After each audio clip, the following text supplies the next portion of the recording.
Final match MLA cup Canning পূর্বের যে final match, সেই ফাইনাল ম্যাচে এখানে হাজার হাজার মানুষের উপস্থিতি।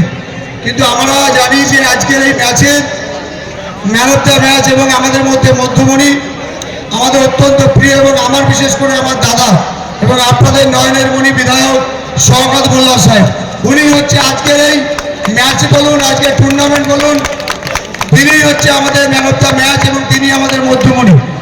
আজকের এই ফাইনাল ম্যাচে উনি আছেন। দেখতে দেখতে নবমতম বর্ষে পদার্পণ করেছে আজকের এমএলএ কাপ ক্যানিং পূর্বে। প্রতি বছরে দেখি এই খেলাকে কেন্দ্র করে একটা নতুনত্ব ছোঁয়া।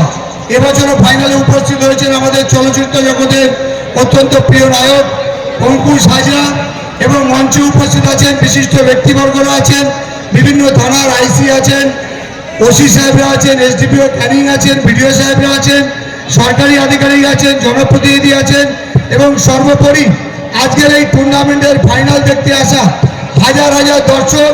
আপনাদের সবাইকে বলবো, দুটো টিম মাঠে না প্রবেশ করছে, এখন বক্তব্য শোনার পালা নয়, রেফারিরাও মাঠে প্রবেশ করেছে। শুধু বলবো, এই টুর্নামেন্ট যেন ঐতিহাসিক হয়ে থাকে। এই ফুটবল টুর্নামেন্ট শওকত মোল্লা মানেই এই এলাকার সব কিছুকে ছাপিয়ে যাওয়া। আমার অত্যন্ত প্রিয় দাদা, আমরা দুই ভাই মিলে ক্যানিং পূর্ব পশ্চিম আমরা একাকার হয়ে গেছি। আমরা তাই বলবো, খেলা দেখুন, উপভোগ করুন এবং শেষ পর্যন্ত আপনারা এই টুর্নামেন্টের সহযোগিতা করুন। সবাইকে নমস্কার, ধন্যবাদ, অভিনন্দন।